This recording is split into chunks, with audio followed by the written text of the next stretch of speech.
to today's episode of Two Sisters Drinking Tea. Today we are with our distinguished guest whose talents goes beyond both film and television. Today you get to hear all of Xander Berkeley talk about his wonderful career in acting. Let's get started with sharing the story of Xander. And Xander, thank you for being on our show today. Let me just get this straight. It's not Xander. There's no eggs. It's just Xander. Xander. Got it. Sorry, I just now woke up and I had some problems getting here. I've already had the eggs. I don't need any more. No. All right. So Mr. Xander, my first question to you would be, is there any roles for either movie or television that you had passed up and saw that you were like, damn, I really wish I could have, been a part of that, or seen the actor that was part of it was like, they did a really good job? Whenever I've seen a performance in a film that I came close to getting, if they do a good job, I don't think anything of it. I say that one was theirs, It's, next one will be mine or whatever. I don't really live in the regret world too much. Doesn't seem to be a profitable place to reside in general.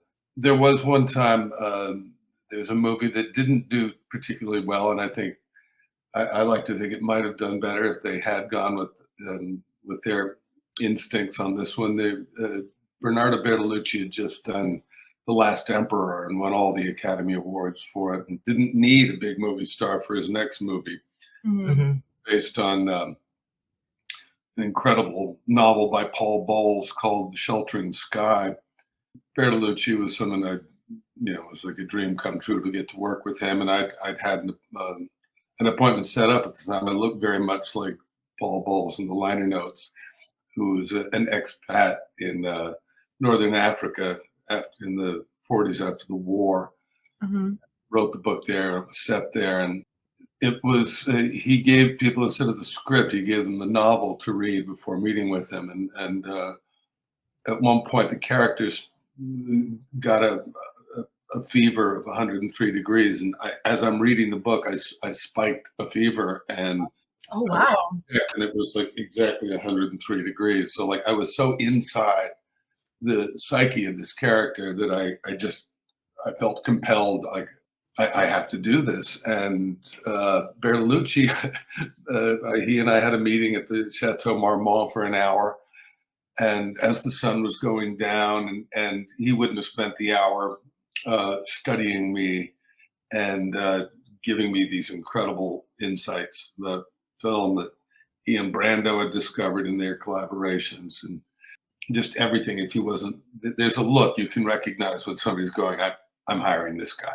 And it was a beautiful conversation, and as I said, the sun was going down, and it was just beautiful conversation. At the time, it was in the 80s, and he was likening the fact that the zeitgeist spirit of the 80s was greed. I think it has continued to be. But in the 40s, after the war, it was existentialism. There was just something I love many of John Malkovich, who ended up getting the part because I think the studio wanted a name of some kind at the end, because Deborah Winger was doing the female role. And when I saw the film, she was so in it. She was so immersed. It was like she had really been living there and going through this. And Malkovich was sort of commenting and doing his little thing that he does, where you sort of feel like he's, thought of very clever ways of delivering lines and mannerisms, and is outside of it commenting on it. And other times I've found that an enjoyable thing to watch. In this case, I felt, because it comes like it was a travesty, and that was really, that should have been my part. I should have gone on that journey with Deborah and with Bertolucci in the desert, and told the story from the inside out. And that's really the only one that ever stayed with me, because I think it would have made the film great. And that's without saying I'm great. I just think I would have been the right vehicle for which that story could have best been told. It's just not tooting your own horn and just like, I think I would have been just taking this journey. Yeah. Yeah, that I was very much like a pole bowls. I was that, and I was inside it, and I would have been the perfect, I think, vehicle for telling that story then. And that's the only one. Could only have one regret. Yeah. And my regret was for Bernardo as well as it was for. That's awesome. I mean, I know you get this a lot because of the Walking Dead thing, but could you describe your experience collaborating with Jeffrey Dean Morgan? Because I remember that whole thing. And how would you characterize working dynamic between you both? Well, I mean, I just had a scene or two with him. I had my real collaboration was with Stephen Ogg, and who was spent more time at the encampment of Negan than I did. I just was there very briefly. Yeah. And he and I have a lot of friends in common, and he's a visual artist before he became an actor. I'm a visual artist as well, so we chatted about that. Yeah, there was a fun scene around the conference table, and then outside dealing with the people from my encampment, and those were just sort of brief scenes. But like I had lots and lots of scenes with Stephen Ogg playing the Simon character, and we just had a ball rehearsing together. We become roommates while we were down there. We found an apartment together, and so we would go out for a meal and run the lines, and so they were in our bones, and we could do it every which way. They like their words very exact on that show, and so you really want to do your homework. And they even invented a camera shot for us called the Xandog, and because we would be different in every take because we were so playing off each other in the moment, that there was no way for them to match take one of mine with take two of his, because they were going to be completely different. We were going to do it differently every time. And by just spontaneously playing off of what we were getting in that moment. Mm-hmm. They loved that, and they developed these long angle lens shots where they'd be over the shoulder on both of us simultaneously, cameramen staying out of each other's shots, of course. But and it became a trademark of our scenes together, and it sort of describes, I think, the spirit of spontaneity and connection and listening and responding that to me really is the highlight of my experience on that show. And I have to say, from day one, working with Andrew Lincoln, incredible, because very rarely is number one on the call sheet, the guy that's the hero that is meant to be mucho macho and that. And my choice in the first rehearsal, my coming into their world, which was a very established world, but because we were doing Hilltop and they were coming into my world, I had to come in with a bravado of the guy in charge. I had a choice that was just sort of milling around in my head that I was excited to try in the rehearsal, because they can shoot it down in the rehearsal and I can come up with something else in time to accommodate whatever they want to do. And in the show, I got like right up in his grill and said, "No, you need to take a shower."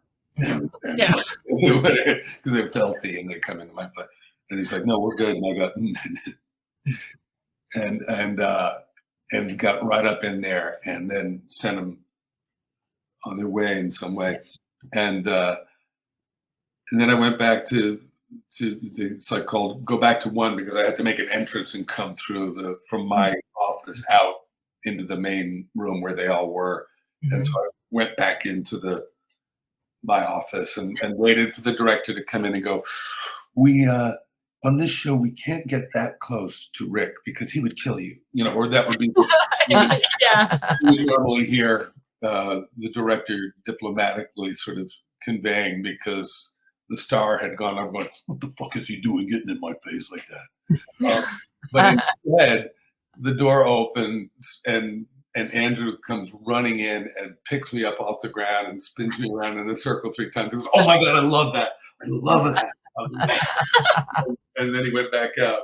Uh, and that I think that tells volumes of the kind of how free he is of his ego, Mhm. how confident ultimately he is about himself carrying that show the way he did, and then he was just such like an incredible like a team captain, and you really felt like everybody felt like they were pulling on the same end of the rope instead of being thrown into a sort of snake pit of egos that can sometimes be the case when you go on a TV show that's been established for a while and you've got to Yeah. carry some weight in it. And yeah, so that was a wildly refreshing experience. That's the other anecdotal Walking Dead tale I'll tell. That's awesome. To kind of spin off of that, there's like a saying when somebody is pregnant, usually it takes a village to raise a child. Well, me coming from special effects, so it would be like crew and stuff like that. When it takes a village, how would you describe that into like cast and crew, into the team? You already said that you had worked with somebody that was a great leader and everybody pulled the rope at the same time. Is there any other examples of that that you would like to share with us? Yeah, anytime it worked, anytime the film turned out well, it was invariably the result of that team spirit. For me, I started out, I got into acting early as a kid because my mom could sew and I didn't really want toys. We didn't have that much dough. And she could whip out a costume and I could go off into the woods and not for performance sake, but just for imagination and time travel and triggered stuff in me in a good way, not in the bad triggered way. And it got me just sort of into playing different characters and and just set my imagination free. And so early on, one of the early throughout the film process, one of the first things you do, like the first call after you book the job, is you're going to get a call from wardrobe Mhm. on your sizes and stuff. And if you're lucky, you'll have a chat at the same time Mhm. about your take on the character and how you see them dress. What kind of clothes they wear, and then you have more often than not. I've just had so many incredible experiences. I couldn't even begin to count all of them, recount all of them. But that's just always been one of my favorite parts is the beginning, the very beginning, just having that conversation about like the kind of clothes. And then now, because you can shoot images back and forth, you can pull stuff out of the ether and send it and then just start to get into a world of like if it's a period thing or if it's like this thing I just did is set in 1905, but it's also sort of contemporary. So they're using styles from back then and incorporating them into this now style in the Mhm. alternate reality that we were filming in. And that was just such a fun process. And I just tracked that all the way back to like Sid and Nancy and Terminator 2 and films where I just can remember the first conversations with the costumer and then when you go in and they've made all these choices and they've pulled all these clothes on all these racks and you get to pick from those and you bring in your little backpack stuff filled with things that like see what they think and occasionally, oh my God, that's perfect. Or you end up wearing something that you saw it in a thrift shop or something. You wait, what about this? And then you start to make art together. And that the minute, like for me, the minute I got the clothes on and I Mhm. got the shoes, I can feel how this guy would move in the world. And the same thing with hair and makeup, because I've been a makeup artist since I was a kid. Really, don't judge me. I'm just um, I had a very defining moment when I was around 11, and I choreographed a fight with my best friend in the front yard that would climax with a breakaway stick over my head. that and then fall into the curb where the cars were going by, and I had ketchup and burnt cork to make the smoke. I think I managed to have like a little hide a bowl of ketchup or something in somewhere that I could hit my hand on the head and have it fall. Cars screeching to a halt, and people think because we did the whole fist fight first across the yard, like throwing each other and then grabbing the stick that we broke and then put back together. It was really a great fight. And my father was standing in the doorway. And he was like, "That's not a great idea. You could cause a traffic accident. You could really get yourself in some trouble." It was pretty good. and he said, "Just don't do that again." And then I think my birthday or something was coming up, and he got me a really like professional level makeup kit with the Richard Corson book on stage makeup. Wow. Just when I was starting to think in terms of doing theater and stuff early on. And I studied that book like it was just, it's like sort of took the place of baseball all of a sudden. It was like, yeah, this is my thing. And so as I started acting, I was already a makeup artist. And because my father was an artist and I could draw well and stuff, it was easily translatable. And so in the theater, my preparation was getting the look of the character down, just like the costume. Looked in the mirror and I saw that different person. Then I was like, I'm ready. Yeah. And so that's been like, and then of course, so you do on a film or a show, a little bit more of a committee on TV, which is why I was more of a film snob for the first 20 years of my career. I did the odd as a British director I worked with along the way. Gave me my first offer on Miami Vice, double episode. And he referred to these TV gigs that you'd get along the way as cynical earners. Oh, we're doing another cynical earner. And then you go back to making a movie. And, I'd make movies for much less money. I'd get paid less to do these movies in obscure foreign countries with arty independent filmmakers. I'd come back and do a little cash ching-ching for whatever TV show was popular at the time that I'd get an offer on. And because I was a film actor, I would get offers and do those episodic gigs here and there. But those were more committee decisions that they had to run by all the suits, which same thing with changing dialogue. That was a bit more tedious to me when the dialogue wasn't good and they wouldn't change it for something better. Invariably on independent films, especially, the director gets the final say.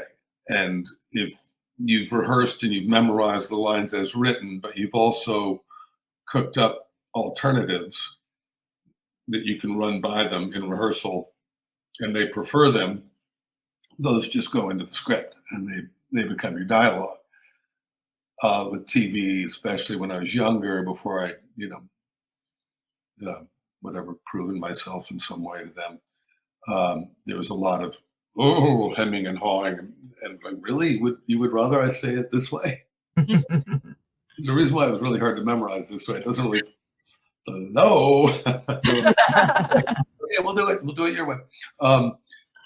But I got to do it my way on films over and over, and I've been as much a kind of a ghostwriter. Never asked for credit or payment for it because I always felt it made the character come off better if they were talking in their own vernacular. And sometimes, especially when things are being written quickly or by committee on some level, a lot of the characters end up sounding like they talk the same way. And one of the great ways of distinguishing a character one from another is finding just like how would they dress, how would they talk, where did they come from, what would be their accent, what would be their language, and then finding the specifics that bring a character to life that help tell the story. Yeah. And get the audience just to sort of believe it. And a long answer. But I sort of was trying to read your mind about the collaborative process. Yeah. And so there you're dealing with hair and makeup and like with costume, they have their ideas, and it's really fun working with them. Like, uh, you know, Jamie Kellman is, like, you guys are Walking Dead fans. He was designing the makeup when I came in, and I had all the pictures from as did he, from the Walking Dead comic books. And so we together, because we'd worked together before, because I'm a guy that we remember each other Yeah. and track each other, and I'm friends with a lot of really great makeup artists, and that's a good thing along the way, to open key hair and makeup person's mind to your having valuable input. Is like, you know, you drop a couple of names like, yeah, I'm friends with V. Neal and Billy Corso, and they said to say hi. Oh, you're friends? Oh.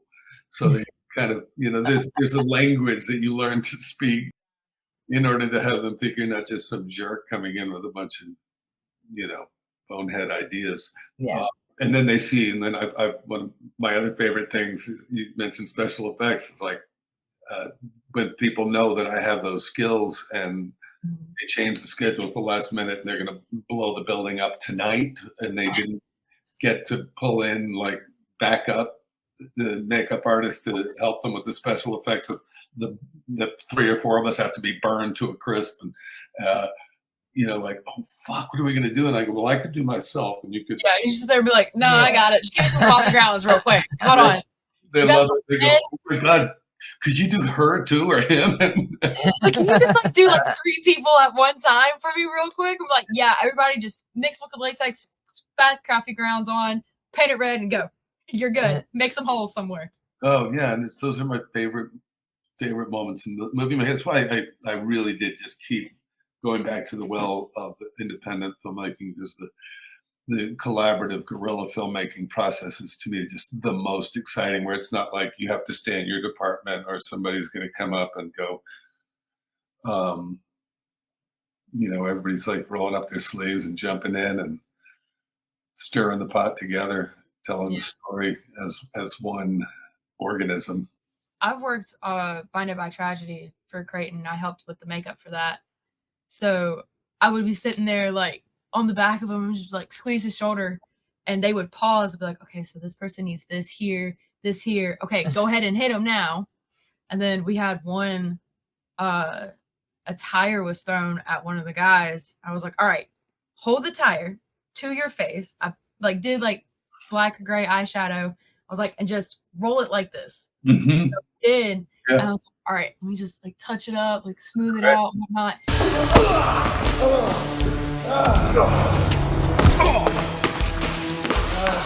And it read so well on film. I was sitting there, I was watching, and I was like, oh my God.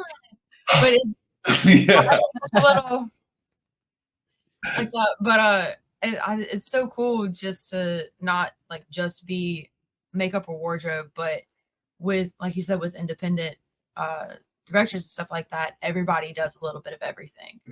And they kind of listen to what you have. Even like actors be like, hey, let's like try it this way. Or even me, I have absolutely no idea about directing or stuff like that. But if I see something that's going to look good on screen, I'm like, can we like try this real quick, or like do like that? And half of the time it does read really well. And I'm like, oh, wow, like I'm learning something new while doing something that I already know. Yeah. I still feel that way all these years in, about the acting part of it, about all the different parts of it, whether it's makeup or, you know, I'll be on a film and I'll be like sewing like a buffalo sling out of a buffalo hide for a Western I did a couple of years ago. And the costumer, I had this idea, and I had some old photographs of a guy that was, because I was playing a one-armed mule team driver and cook, this Nicolas Cage movie, Butcher's Crossing, the final decimation of the buffalo in the 1870s. And I was looking through old pictures, and there was a guy that kept his stump in a sling that's like made out of buffalo hide, and I just thought that looked so real and cool. Yeah. Those materials they'd have. He'd lost his hand. Didn't want to show it off, you know, like, hey, I'm Stumpy. kept it tucked away, and he had to drive the mule team with one hand, which is easy to write in a novel, which was it was based on, but different set of skills to pull a mule team with one hand. You stack up. A friend of mine is a sculptor in the business forever, and he makes like these great, like we've done some stuff in the theater together where we do crazy special effects for a theater company. Like a couple times we'd come in and just do the boom. How would you do the dog? How would you do the this or that character? And we've collaborated on stuff. And so I called him. I go, got to be one armed in this. He goes, well, you got to make sure, they're going to put the latex stump on you. You got to pump up that other shoulder so your other arm doesn't look too long. So, it's like, oh, okay, right, okay. It's all that stuff while you're, because they couldn't sew through the buffalo hide and then there and stump. And, it's just, it's trying to figure out how to ride a mule team with one hand. Work with the cowboys out there in Montana that don't have much patience for actors, and they built a cart that's 10 feet off the ground, and you go over mountain, ravine, precipices going, oh, Jesus Christ. And this thing is going to last if it goes over a rock, and I'm not going to go, okay. Among the various films and series that, you've been a part of, which production stands out to you as, personally fulfilling? Without hesitating, I have to say 24 because I met my wife on the pilot episode, and she's very good. 2 spin-offs, and one I just took to camp yesterday, and the other one is out by the dock with her friends now. But and Sarah's in LA at the moment with I mentioned having done a movie where I decimated the final buffalo. She's been working on a documentary for 7 years about the rewilding of the buffalo to the Blackfeet Indian in Montana. And we worked with the same tribe and the same herd I'd been hearing about for 5 years. All of a sudden I'm there working with it's just how it works sometimes. Now Lily Gladstone did the narration for her film coming, Bring Them Home. And it's getting awards at festivals, and they've written a narrative that they're going to get to do after this, and very excited for her. But so I met the love of my life and my wife on the pilot episode, and that already distinguishes it. But the fact that the show was as groundbreaking as it was, and from the point of view of how they move the camera to the storyline to all in real time, and things that were really bold for back then. A show would get picked up a lot of times on the basis of it being a commercially viable concept that you could show in syndication, and that's where they'd make their big money without having to spend on the production again just to show it in reruns. But a show that you would have to show in chronological sequence was a big gamble. I didn't think it was going to get picked up after the pilot because of that. But they took the risk, and then it paid off because that right afterwards was the birth of binging, and people could get the DVD set and just go into a dark room and we run into people like at the airport or something. We were out and they would see us after having been in a dark room. It's both of them. But they lost their mind. So that was a really exciting show, and from a lot of different points of view. Groundbreaking. You were asking about TV series in particular. Yeah. Well, I know that you met your wife on 24. And she's very beautiful, by the way. Which she's got the same last name as my mother. She Clark with an E? Yeah, Clark with an E. The tribe. I said, I think they might be kin. My family's Clark. Her family's from Kentucky. Where are you from? Where are your family from? My family's all the way from up north to down here, down south. So they were all over the place, including, and I think in England too. So they were everywhere. And Clark, a lot of them in Ireland too. Yes. Yeah. I have a lot of I went through histories to find out who we were kin to and what what DNA I had in me and stuff like that, because I was like, do I take after my mom or my dad? Yeah, I take after my mom, so that's a good thing. Yeah, mine's Clark, just with no E. So like 2 different Clarks. We got mine are from of North Mississippi, and I've got some family also in Ireland, but they're Monaghan and McWillick. So those are yeah. like Well, Sarah's English and Irish, and I'm English and Scottish, and we, not necessarily having dated in my gene pool. Instantly, I ended up mating within it and making these 2 wildly Celtic babies. Um, I'm really looking forward. I'm going over there for a convention in Manchester Oh wow. at the end of July, and they're going to be engaged in other activities. But I'm really anxious for the day I get to take them, especially to Scotland, is where I have deep roots. And, Mhm. Yes. So spinning off of that, like you met your wife. Is there any other colleagues that you have from both TV, film, or anything else that you are still like very close with, or like you'll text and be like, "Hey, let's like go get dinner," like you're really close friends with? well, we moved to Maine 6 years ago, and that took the let's go out to dinner spontaneity thing out of the old friend dynamic. That's the thing I miss most about Los Angeles is an incredible community of friends that I've established from working with, and again from all departments. I didn't just hang out with actors; a crew of all stripes, and I miss that community. But we've been building a community here in Maine, and we've got 2 movies that we made in Maine coming out this fall that I'm excited about. They're going to be premiering. One of them is premiering at the Maine International Film Festival in a few weeks, and so it's making a new community since we moved here. We had to get our girls out of LA before they turned into teenagers. You know what I'm saying? Oh yeah. They're going to be teenagers wherever they are, but it's better than happening in Maine. The friends, I mean, I can't again begin to list all the friends that I am still near and dear with from things that I've done all the way back. I'm working on Shanghai Noon. Walton Goggins and I became great friends and stayed in very close touch. And I'm so proud and excited for him to see how incredibly well his career is doing. The funny thing happens a lot of times, and he's certainly the anomaly. He's just like always in touch and just so amazing. But a lot of times people get swept up in ascending the ranks into Mhm. superstardom, and you don't ever hear from them again unless you happen to work with them again. And then it's like, oh,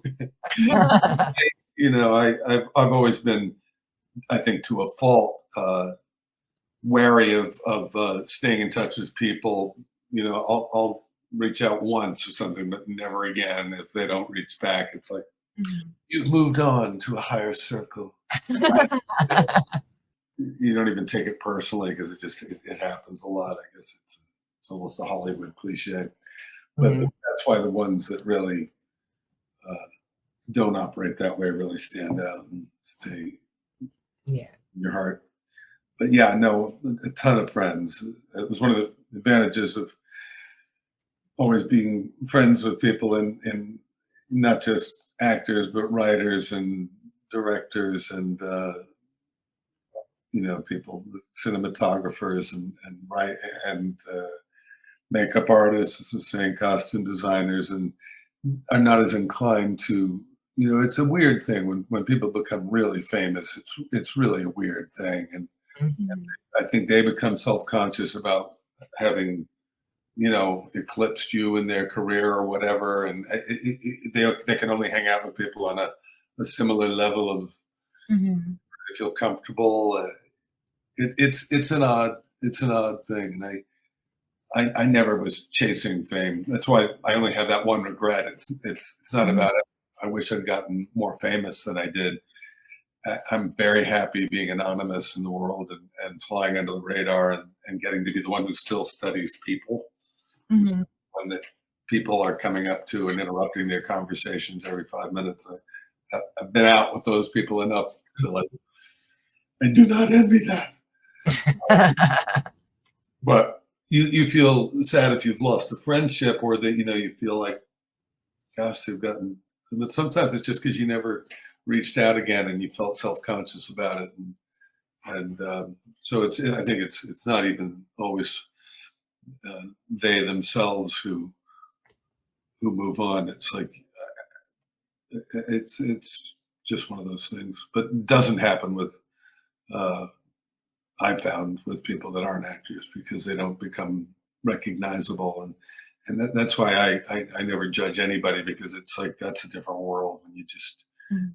have to sort of watch out where you go. And Yeah.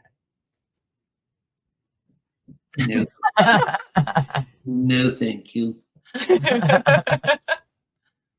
um, Given the speculation surrounding Hollywood, particularly in popular culture, what is your perspective on these narratives? like, give me some examples. So I guess an example would be a common narrative Thank you. for Hollywood would just be like some actors are just very like stuck up in the air, or some directors don't listen to criticism, especially if you have been in the field longer than they have. Say something goes wrong, all of a sudden the project's blown and just a lot of things blown out of proportion. What would be some of that stuff you can kind of contradict a little bit, or you can show from experience, just if you have seen that, or if you're like, I don't really think you need to like over exaggerate I've never this been to that Hollywood, much. so Well, I mean, I guess sort of tying into the last thing I was talking about is that fame can have a drug-like effect on people and distort their perception of reality. And weirdly, more than like, it's like I can remember I'd done a few films in a row with some of my childhood heroes like Al Pacino and Robert Duvall and people like that. Mhm. And they were like, "Oh, so glad you're doing this." And it's a smaller role because you'd be excited to be playing any role in a scene with them. And that they knew your work, and that they were glad that you were the one that they were going to get to act with, was not just flattering, but it was indicative of a certain quality. And then you'd go back and do your cynical earner on some TV show that you'd never really heard of, that your agent says, "Oh, it's a really popular show, you should do it." And you go there and they're all in their chairs, and they, don't even really want to acknowledge who you are. And, you might have just been working with people that they would have dreamt to have ever gotten to work with, but they see you as the guest star. And I can just remember the ego that came up on TV shows along the way. I mean, from the 80s, 90s, all the way through. You'd go like, guys, don't believe what the PR person is saying, that everybody is in love with this show, because I've never heard of it. And I think in a couple of weeks, nobody will have ever heard of it. And, you'll be lucky if you ever work again. So don't be so snotty. And Yeah. Who do you think you are? Like, really, the real stars don't talk to people like that. Don't Yeah. deal with people like that. Like, and so the eagerness to believe the myth of your own self-importance, and and occasionally you work on shows where there's just like, in I don't even need to go into it really, because I think we have heard those cliches and they're absolutely true, that people do get off on some crazy idea of their celebrity and the significance of themselves. And that's why I like to tell the Andrew Lincoln story, because he was 6 seasons in when I showed up, Mhm. and the show was as popular as the show can get. And he never had that. And I just watched him go up to kids that had like just a day's work or whatever, and he'd have his arm around them and like making them feel included. And that's the way to do it. Mhm. Yes. The idea of, I'm going to go off to my trailer and be, away from the riffraff, and it just, that whole star, living into the idea of what a star is, and Mhm. and it happens a lot. And then it refreshingly isn't the case with many of the greats that you would think maybe they would fall prey to that, having been so famous for so long. And they're not. They're just down to earth. I mean, that's I think the thing that really makes a great actor at the end of the day is they're over any sustained period of time beyond some, because a particular role just happens to hit for them, uh, and they get lucky for a few seasons on a TV show. The people that really do sustain careers over a long period of time Mhm. usually are pretty grounded, pretty down to earth. And actors can be exceptional people because they're good storytellers and they do pay attention to other people, and that's why they're able to incorporate the particulars of other people's behavior into their performances, and they're tuned in. And then there's others that are just like they've studied the mirror and they know they look good from this angle and this one. And anyway, every time you could set yourself on fire between take 1 and 2, and you can have the same performance. Um, so there's a lot of vanity, a lot of ego, as there is in a lot of areas. I mean, I've just started dealing with politics here in Maine, and I realized that, like, even in a backwater area, the ego and the vanity and the this absurd self-importance that goes along with people in politics is just Oh yes. wow. Oh yes. You don't even do anything. You don't get anything done. At least in movies, they want to judge Hollywood. Like, apropos this question, we get shit done, and it's out there. And so, yeah, I don't think. I think overall, there's some very bad examples of what you're talking about, nose in the air stuff. But I think that that's true in probably a lot of fields just as much, and that the percentage of really cool, grounded, smart,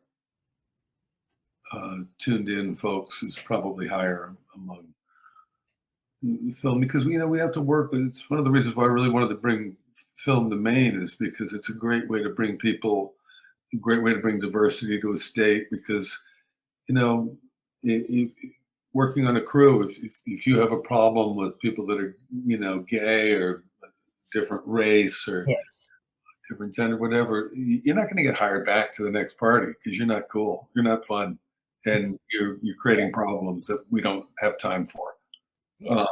So the only people that come back are people that are chill and tolerant. We make up a tribe. I used to be able to use the word gypsy tribe, but that word's been canceled. But I feel like we come from like 100 broken families that keep coming together, falling in love, and then drifting off and wandering on into the desert until the next time they happen in some other combination to run into each other. And we do all run into each other. Those of us who work steadily over the years run into each other over and over, and it's one of the most beautiful things about our business, because it'll be in a different state on a different project 10 years, 15 years later, and like zap right back in.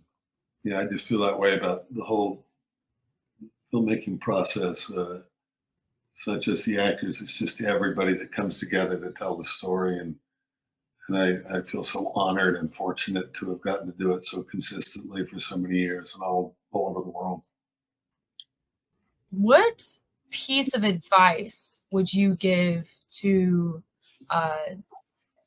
anybody that is aspiring to be an actor or is wanting to work with crews or like directing or anything, from just your experience, your professionalism and everything with film, TV, all that? What advice would you give, say, somebody my age? I'm 22. I was like, you know what, I want to give acting a try, or I want to give, directing or anything like this. Be careful what you ask for. It's not easy. It's not easy work, and then it's also only certain temperaments can handle the uncertainty, the unpredictable nature of our line of work. And I kind of had a thing for Zen Buddhism when I was a teenager, and I remember reading a book by Alan Watts called The Wisdom of Insecurity. and at like 15 or something. And it was all about, in the universe, it's ultimately nothing but change. Nothing can be pinned down. Nothing can be counted on or expected. You have to get into that spirit of constant flux. And that worked for me, but it doesn't work for everybody. Not everybody had those influences early on or has the temperament that can withstand and needs something more stable. I think it's good to be realistic. And I think that I'm old school. I came from the theater and I trained since I was very young. And if I felt like I hadn't, landed a high percentage of the roles that I'd auditioned for pretty early on, I wouldn't necessarily kept doing it. If I hadn't reached a level of accomplishment by a certain point, I would certainly have started thinking about other things. But my other things were in relationship to art. And so those aren't particularly practical, but I think I would have gone into special effects makeup or something like that. Mhm. And I think maybe my advice would be, get on a film in any way you can. This film I just did had a really interesting program called Cinema Semester, where they brought a lot of students on to augment the crew. And I think it's cool if you're young and you're in school and you're taking classes, to any way you can get on an actual real film set, and starting up just from the very bottom, just get a feel for different departments and see where your strengths lie, where your interests lie, and if you're entertaining the idea of being an actor, work as a stand-in, work as a double, or being a stand-in. You have to stand in the marks when the actor's going off to get their makeup, whatever, get their costume on, and they're working with the camera to see where the shadows fall in the face and all that. You can go through the movements, and you can say the lines, and you can see what it's like to have all that equipment and all those eyes focused on you while trying to be in a scene with just one other person and feeling like you're just talking to one other person. And I think that would be my advice. Don't be afraid of doing extra work and studying up close. But what are they doing? How did they get that job? What are they doing? And then watch the episode and go, how does that translate? That it may be something that didn't seem like it was that remarkable from a distance. When you see it in the context of the thing, oh, I see that translated. I guess that's it. Just sort of, if you want to be an actor, I think you need to do plays, and you need to understand how to build a character and develop the psychology, do the background history, write a biography, how they grew up, how they got where they are, and just sort of imagine yourself, study people, study yourself, and if they do things, whatever their physical things that they do them, and get good at doing them, and do research. And really, that's really a big fun part of the thing, is doing, if I'm playing a detective, I'm going to go around with a detective, and I'm going to be in their car, and I'm going to listen to the way they talk, and see the way they think, and what they keep their eyes on. And if I'm going to play an FBI guy, I'm going to find my way to one. And I'm going to, if I'm going to play a criminal, I'm going to hang out with some bad people. No, I'm kidding. I don't think there's anything that takes the place of good research and good homework, and really being prepared, and not just be prepared with your lines, being prepared with alternatives in case those lines are clunking, and also being prepared and be politic about how you present it. Maybe present it to the writers before the day and say, is there any way you might consider, I'm having trouble memorizing this, and usually I pick things up pretty quick, and I'm just wondering if maybe this or that way of saying it might work for you. So you be polite and judicial, diplomatic in your presentation, and suggesting any changes before the day, and be thinking about if you're on a set and you've got a scene coming up in your mind, like you don't want it to just be a scene about a talking head and you see the guy at a typewriter and he pulls the paper out and he throws it away in a wastebasket, then make sure you talk to props a few days before and say, is there going to be a wastebasket in that scene? Is there any chance that you might be able to get a hat rack or something that we would have by the door? So as I'm leaving, if I pop my head back in, I realize I forgot my hat and I pop it on, as I said last. Oh, yeah. That's back to the other question, the joy of collaborating and really not just being in this isolated little bubble of maybe me, and stay out of the mirror. That's my other advice. Don't work shit out ahead of time. Be in the moment. Yes. Right. Ideas, have a bunch of ideas of ways that are the go-to way, number one choice, see how the director likes it, but always be influenced by the other actor in the scene. Never neglect to take them in and let them affect your performance. Because acting is as much listening and responding as it is anything you're doing. Yeah. The doing is artificial and feels fake if it's not in connection with what you're getting. I know that one of your first roles in movies was Mommy Dearest. I actually remember that movie because my mom made me watch it a bunch of times. How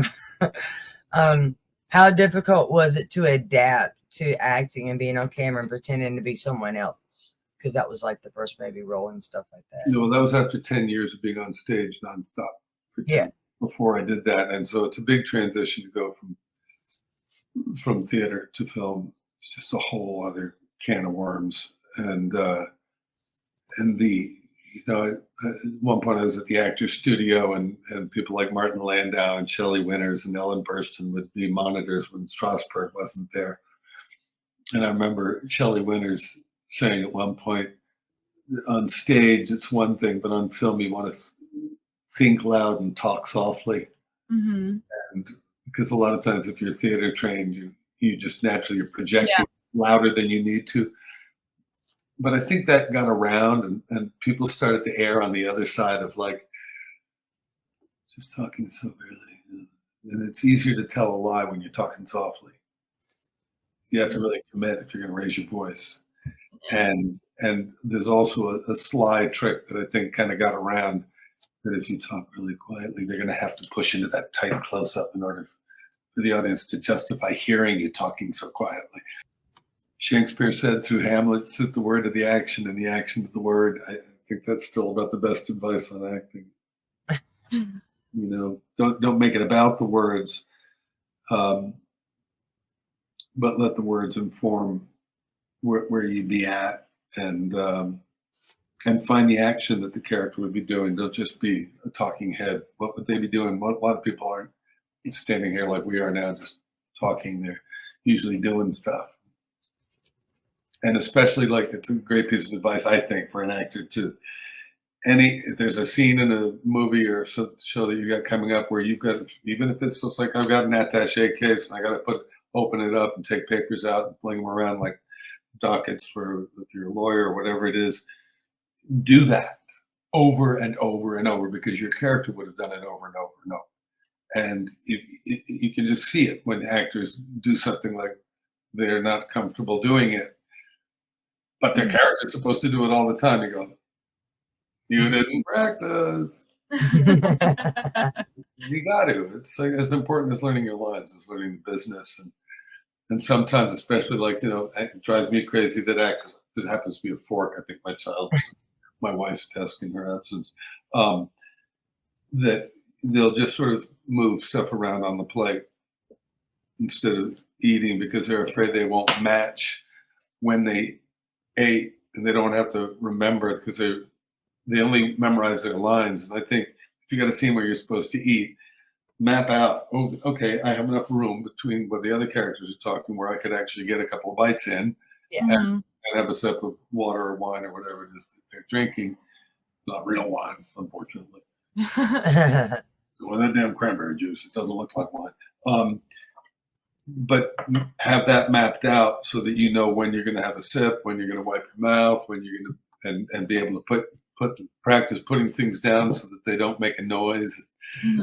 Because people get thrown when on the day, like, wait, I did what? I took a bite there, and then now if you memorize it ahead of time, you won't be in a panic, and it won't take you out of it. It'll put you in it. Mhm. That's my other bit of sage advice to young actors. So I know some actors, if they're like walking down the street, they can like tell people's facial expressions that they recognize them from. What is the most thing that you think people recognize you from? Like if you're walking down the street, you're like you're like, if they just like saw you die in a scene, or if they saw you get into an argument with somebody, you're like, oh my god, like I recognize you from this, but oh, I'm so sorry. It depends on the background, and it's funny. For a long time, whenever I was on an airplane, I would get recognized from Air Force One because in a lot of scenes there was an airport, like an airplane window in the background or whatever, and so people would just like those two things would link up and go, oh, which I thought was so strange. It depends on what facial hair I have going or how old I am, what people have seen. It's always different things. It's the things that people, because I've changed the way I look and the way I talk and so many things. If I happen to be playing a character again with a similar kind of weird facial hair or addressing a certain kind of way, and I'm in that mode again, people will start to recognize me. Like when I'm working on something, oh, I guess, yeah, this guy is a bit like that guy. Yeah. Yeah, so it all depends. Things that are, when I was clean shaven and it was around time 24, everybody was watching that. And yeah, Terminator 2, there was an age group that everybody, gearhead kids especially, like guys of a certain age, watched that movie like 100 times. Yeah. They would always, Todd, Yeah. It's like Mommy Dearest was like a big hit with the gay crowd for various reasons, and so I was always like spotted back then, and it would be like, Christopher, oh, you're such a bitch, look at that car, you should have done better. And then Sid and Nancy, like all the New York hipsters, like I'd go anywhere and like, oh man, I do you. Like, what do you mean by that? Pause real quick. You might want to rephrase that. It's fun, sort of, again, just flying under the radar and being and then it depends on what people have watched more than once, because if it's been a long time, it's hard to recognize people. Everybody just thinks they know me. Why are you so familiar? And I get that, I'll be with my kids and somebody will say like, why are you so familiar? And I'm never going to go into it. I don't know. You got one of those faces. I know Mommy Dearest was like one of the things down here where it wasn't just a movie. My mom did it to scare us kind of thing. Like we had to hang our clothes upright kind of thing, Yeah. Using it to set an example. It was for her.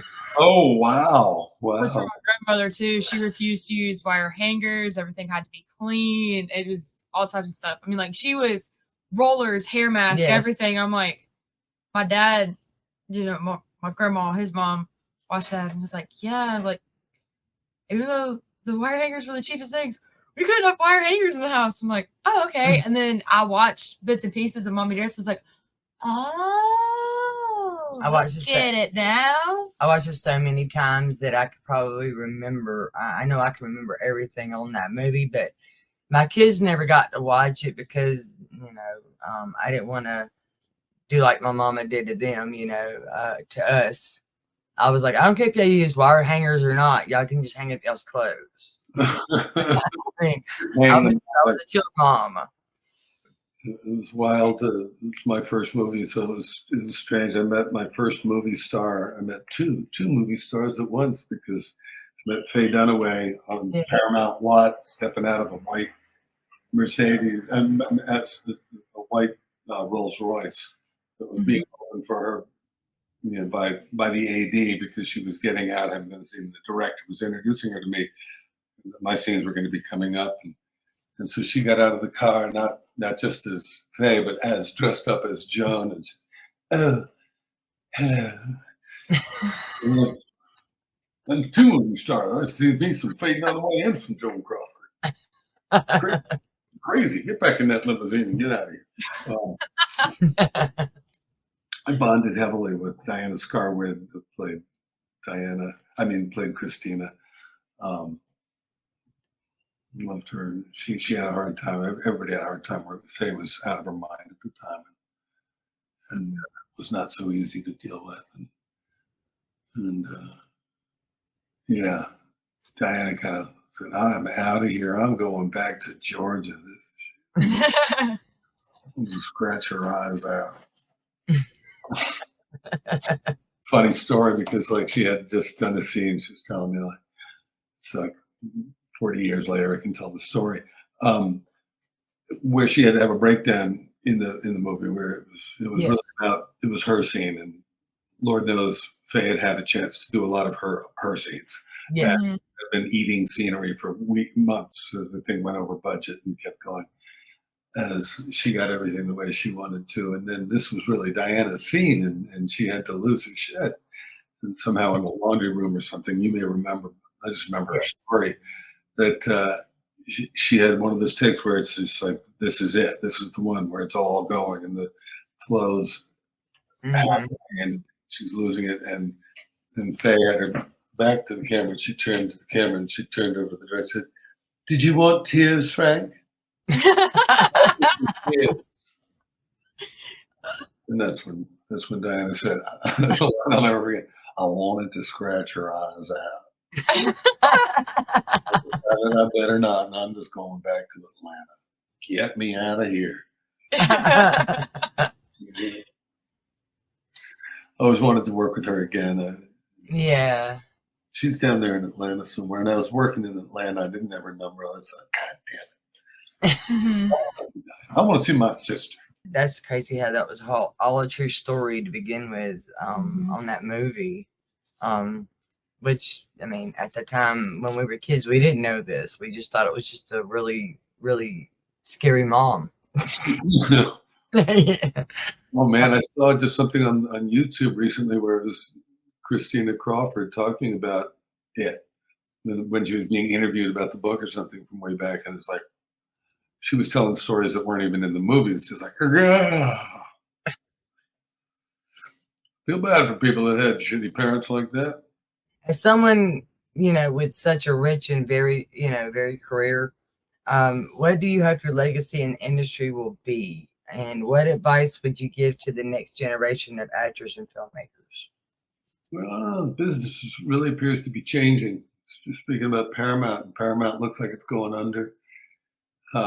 Streaming isn't, it's weird. I think Netflix and Apple are all right. Apple has its revenue stream from selling iPhones, iPads, and laptops. And they don't have to worry, but they aren't showing their numbers. Nobody's really showing their numbers, but a lot of cases there's speculation that they're hiding money, that they're making so much. On the other hand, there's speculation that they're hiding the numbers because they're losing so much, and they don't want their shareholders to know. And it's just it's a whole new ball game out there. And I guess there's a lot of people that like one of the number one things kids want to be now are influencers. And I don't know what they want to influence. I don't know what that adds up to. There's a lot of vanity and narcissism that I think has been generated by social media, cults of personality, and from the Kardashians on down the line, that instead of working on being talented and being a good storyteller, people are obsessed with the way they look, and they're caught out. That's why I say stay out of the mirror. Just like study other people. That Yes. we're going to keep the industry alive. So the storytellers, you got to be in life, not on a phone.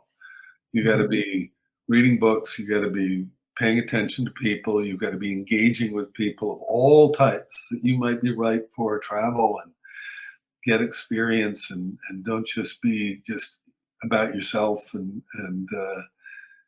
try and tell stories truthfully and in an interesting way. I do know that things have changed now to where movie theaters are closing down. Yeah. And I mean, things are Too much streaming. money to make these big movies. They started spending so much in order to compete on that level of spectacle. You have to spend so much money that people aren't willing to take that risk. And somehow, I didn't realize I was growing up in this golden age of big box office movies that were about things like Apollo 13 Yes. Gattaca or Few Good Men. I just feel so lucky that I got to be in all these movies where they were really stories and well told. Well, because I can't watch any more superhero movies. I'm done.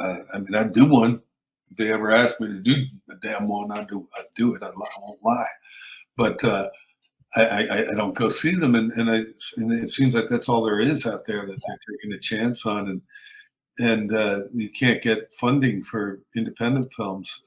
Mhm. People don't want to take the risk because there isn't enough of a reward. It appears like, and so I don't know. Yeah, I guess just keep trying to make movies. I'm into the independent art film. I got 5 movies coming out, and I've knocked out a couple of them here in Maine, and one that play a homeless veteran who's a painter in a movie called No Address, and they did a documentary about homelessness. They went to 17 different states and different homeless encampments and interviewed homeless people and the organizations that are doing their best to help. And so I'm backing that, both the doc and the feature, when it comes out in the fall, because it's a cause near and dear to my heart. Still believing that there's stories worth telling that need to be told. And yeah, and then I'm in that Reagan biopic. Be clean shaven, nobody will recognize me. I played George Shultz, the chief of staff for Reagan, and then I play a multi-billionaire munitions manufacturer in Major Barber. Just sort of keep throwing my hat in the ring for stories that I find interesting and worth telling, and hope for the best as I do for the next generation coming up, because I wouldn't want to be jumping in now, to tell you the truth. Yes. And I don't know, stay off your phones. That's my advice. Yeah, true. Fucking Oh, wait. down. Yeah, And I just said all kids nowadays are born with phone plans. Their mamas ain't got to worry about nothing. They all born. Yeah. They just born with they just have their phones in their hands as soon as they're born. yeah, no, it's a nightmare. But yeah, engage in real life, connect with people, and tell some good stories. I know you did a show, Salem, and you did a movie, Taken, and all that. What are some of your favorite lines that you have said or that you have heard from various movies, shows that you've done that kind of just stick with you, and you'll just catch yourself just saying those lines in like a serious manner? Because I know some of mine are like from The Mummy, patience is a virtue, and from Jurassic Park, hold on to your butts and stuff like that. Those are just ironic things that I say. Are there any of your specific lines or lines that you just happen to like that you just day to day just say? I don't know. I made up a lot of my lines that end up like other people will make a rule for me, and a lot of them just came out of the moment in the situation, and threw them in there, and the director said, "Gee, keep that." And it's funny how much of those are the ones that people will remind me of and quote to me and go, "Really? I made that up." um, yeah, it's funny. Like Sid and Nancy, the director, really, at a certain point, Gary Oldman and Chloe Webb brought so much to the characters that they changed by the time they shot it in chronological sequence, and by the time they got to these scenes, instead of being the hot shots that it was written in the script, they're already too down and out.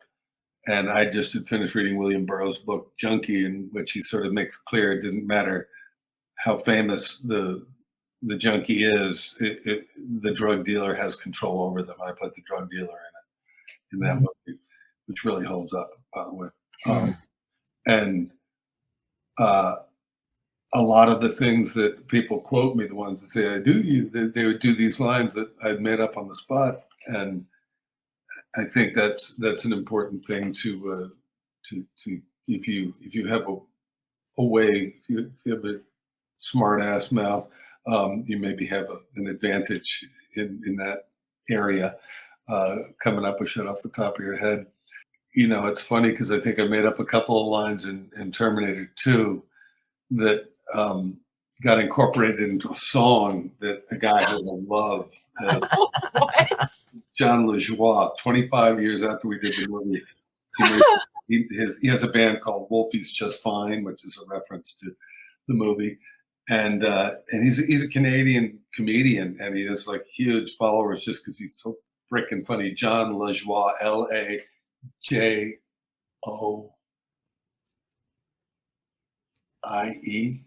LaJoie. Yeah, it's a We're just gonna roll with it. French Canadian. Jon, John LaJoie, and Wolfie's Just Fine. And if you look that up, there's a song, Todd and Janelle, which are our characters from Terminator 2, and he and his brother watched the movie like 50 times, and he was in a band and stuff, and his side gig was always playing music, and he wrote this song that, like, my kids still, it's like one of their favorites, so catchy. And it's so heartbreaking because he tells the backstory of this sort of couple that, you know, the woman turns into the Terminator, and the T1000 and impales her husband through the milk carton. And the way that he tells the backstory is both funny and incredibly sort of disturbing and moving, and all of his stuff, his videos. I'm like, I became a huge fan. I did a rock video with him after I met him. I tracked him down. I said, "This is incredible." And, you know, you owe me a couple of those lines I made up, you know, just to let you know. You use them in the song as a great homage. And I ended up doing a rock video of his called "Break My Back." And he's just so talented. He's just, as a director, writer, as a comedian, and a musician. There you go. That's one of my favorite pop culture moments. I'm gonna have to listen to that. Awesome. I'm Yeah. gonna have to listen to that when I get home today. I would like to thank you for giving me and Ashley a chance to interview you. I mean, like, this has been an honor to us. This really has. Thank you so much. I mean, as soon as Creighton told me, I was like, I thought the name sounds familiar. And I was like, oh my God. And I told him, I was like, this is such a great thing that somebody like yourself, who has been in these big name movies, are giving us who are just starting this podcast, especially me, the chance to interview you, to give us your time, your energy. We're just so thankful for you giving us this opportunity to. You bet. Well, you know, I started to do these, and it's so random when I like go, oh, okay. But I have my thing now where I've got to set it up so that they contribute to a charity, and now my charity is this homeless thing, and that's what I'm trying to. And the thing that I'm happy to have found organizations that have incredible results in providing the wraparound care, the mental health care, and the health care in general, drug and alcohol rehabilitation, and job training and placement. There's some people doing such great work out there, and so I'm happy to do these every now and again so that I can send some money to those organizations that are there walking the walk and doing the hard work for people that really need help, because a lot of people are falling through the net these days. I don't know if Creighton has or not, but I'd love to get to know your organization so I can tell people to donate to it as well, our listeners and everything like that. So if you would like to say your there's a bunch of this one that I've gotten to be really good friends with, one called Gathering in Sacramento, because they have a terrible problem there. And I've gotten really to be good friends with Keith Diedrich, who runs that organization up there. So I know they're walking the walk and doing everything and they're having really good results. What's rewarding is that I've been introduced through the documentary and going out to support it with lots of different groups in different places, missions, and people that are just coming up with great new approaches to, because it's a crisis all across the country. I don't know how much traveling you do, but everywhere I go, I see it, and it's heartbreaking, and just mental health is a crisis in the country, and I think migration of wealth from we've sort of lost the middle class, and a lot of people are just falling through the net. And so, yeah, I'll there's too many different organizations, but just in light of, I'll tell you what, the old Salvation Army, I've gotten to be friends with those people. They're just incredible how much they do, and the LA mission, and people they're up against just crazy numbers in certain areas, but they're doing good work. God's work. Peace and love. Peace and love. Thank you Peace and so love. much. Thank you so much. And like us Southerners say, we will always have a glass of sweet tea. Pull up a chair and just talk the night away. So thank you so much, Yes. Mr. Xander Berkeley. Yeah. Well, I did a movie in Alabama once a long time ago, and I loved it. I did it in Birmingham and Bessemer. And Bavar, yeah. I seen it. I had a blast. It was 1985. It was a gangster movie that never really took off, called Vern Miller. But it was super fun to be down there. I just love getting to go places and getting to meet people that live in different places. Well, if you're ever down here, we'll cook y'all something up, something really good. So here's some real true great Southern hospitality. Oh, yes. All right. Well, we'll stay in touch then. And, okay. Thank you so Thank much. you so much. Bye. Take care, you guys. Good luck with everything. Thank you.